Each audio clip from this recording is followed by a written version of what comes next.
guys! Ayan, hi! Kumusta kayong lahat nandito sa TikTok at maraming salamat sa mga nanonood sa aking video at nag-subscribe din sa akin ay nag-follow. Ay guys, lagi-lagi kasi ako nandun sa YouTube. Kaya kung gusto niyo ako sundan sa YouTube, pwede rin niyo ako sundan sa YouTube. Oo, and thank you na sa inyo, ano? Thank you. Kumbaga, antayin ko kayo doon sa YouTube ko. Okay? So, yun. Pag-uusapan natin yung tungkol dun sa ginagawa ba ni Lisa Marcos nung nagpaiyak-iyak siya dun na nagpunta siya dun sa mga nabahaan. Bakit ngayon lang niya pinuntahan lahat naman ng nabahaan since nung mga panahon pa, especially dun sa malapit sa kanya dahil Ilocos na mismo binahaan, di ba?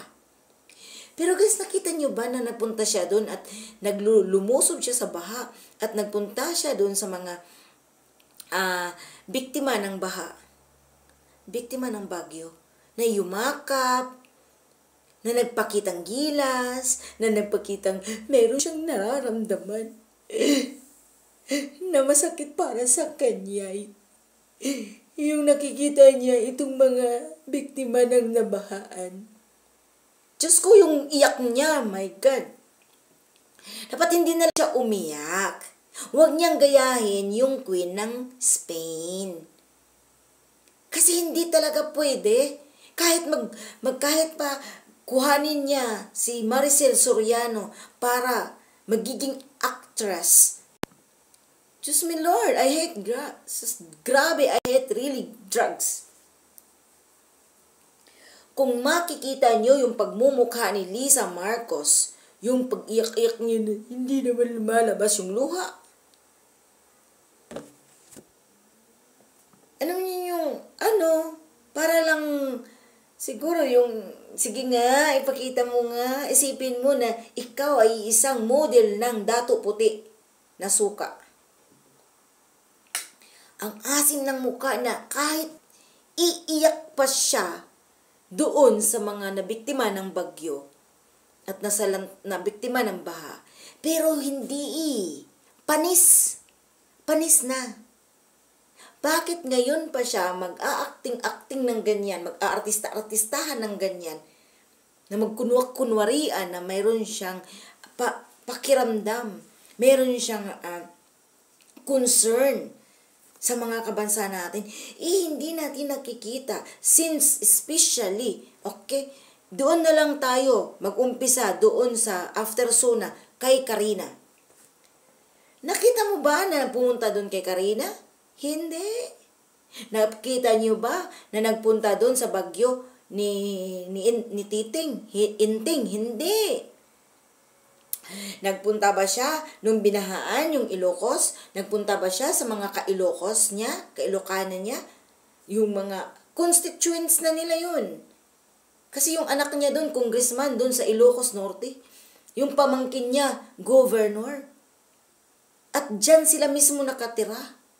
Nakita niyo ba lumusob sa baha at niyakap ang mga tao umiiyak, ganyan? Kung hindi lang nakita niya siguro ang Queen at ang King dun sa Ilocos, sa Spain, hindi niya yan gagayahin. Guys, mag-isip tayo. Isipin natin. Yung pinapakita niya, crocodile tears. Yan yung luha ng isang buhaya. Isang plastic na isang urukan. Ang kapal ng pagmumukha niya na kung kailan doon sa may binahaan na binagyo ay hindi masyadong nasalanta at hindi masyadong, walang masyadong namatayan, na yun talagang sa Bicol, grabe, at sa Pampanga. Doon sa Karina, mas worse, kasi yung Karina, noon talagang yung after Sona ng asawa niya na nagyayabang ng ganito, tapos bigla na lang bakit nagpakita ba siya doon? Hindi. Yung nagiging concern siya, kung hindi nagpunta si President Duterte sa Pampanga, at nagpakita doon yung matanda. Hindi rin siya magpupunta. At yung iiyak-iyak niya na yun at naka-white dress. Diyos ko Lord, I hate drugs. Nagpunta ka doon sa lugar na yun na naka-white dress. Sentido komon. Magpupunta ka sa lugar na yun na naka-white dress. Tapos paiyak-iyak. Camera. Action. Tapos iiyak. Ano, model ng suka dato puti? Alam niyo, marami nang nangyayari sa bansa natin na wala tayong nararamdaman nitong mag-asawang ito at ang first family na to, na Marcos na to. Wala tayong nakikita at nararamdaman na meron silang concern. Pero ngayon, nagpapakitang concern doon sa mga taong iyon na hindi naman masyadong devastated. Alam niyo yun? Okay. Dito tayo sa bukod dyan kay Lisa na yung First Lady. Iyo.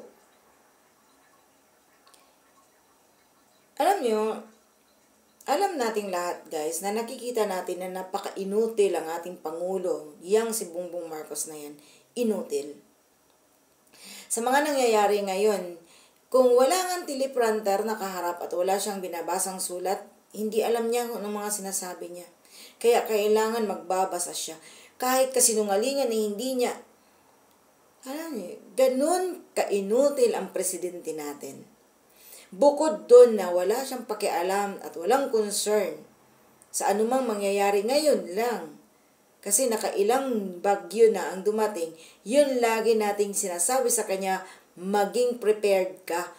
Huwag yung kung kailan na devastated na yung area, grabe na ang biktima, ang dami nang namatay, ang dami nang nasira na mga ari-arian, saka kapag kikilos.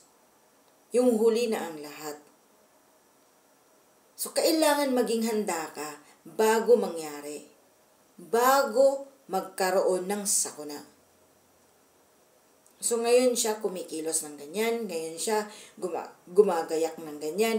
Pero huli na ang lahat. Ano pa? Wala na. Wala na tayong trust sa kanya.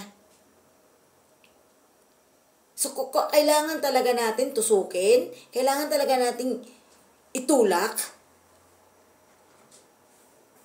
Maging focus siya sa bansa natin. Kung ayaw niyang bumaba dahil hindi talaga siya bababa, dahil gusto niya talaga na magiging Pangulo forever and ever, kung makapal pa rin ang pagmumukha niya sa kanyang pagiging inutil sa ating bansa, antayin natin, maging matino siya. Maging maayos siyang Pangulo.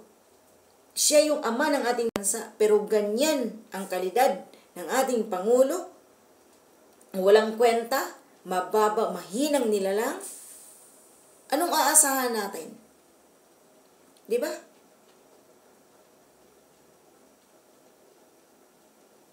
Siya na mismo ang nagsabi na wala na, ubos na, malapit na.